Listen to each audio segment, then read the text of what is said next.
Hello, আমি পূর্ণিমা চলে এসেছি তোমাদের সাথে একটা মিনি ব্লগ শেয়ার করতে। তো সকালবেলা আমি ঘুম থেকে উঠে যেটা আমার কাজ, আমি বিছানাটা গুছিয়ে নিলাম।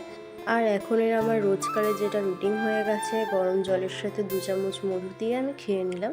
আর আজকে বৌদি সকালে পরোটা করেছিল আর আলুর দম করেছিল, তাই বৌদি আর আমি মিলে খেয়ে নিলাম।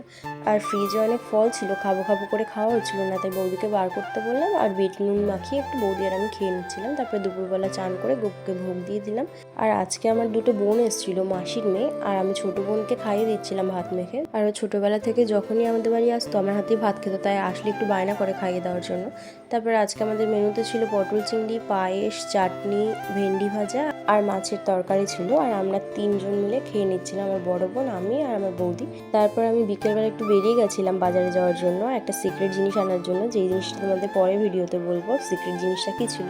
তারপরে আমাদের গ্রামের সৌন্দর্য দেখতে দেখতে আমি বাড়ি চলে আসলাম। তো আজকের ভিডিওটা একটুকুই, জানিও কেমন লেগেছে। ভালো লাগলে অবশ্যই একটা লাইক করে দিও। টাটা।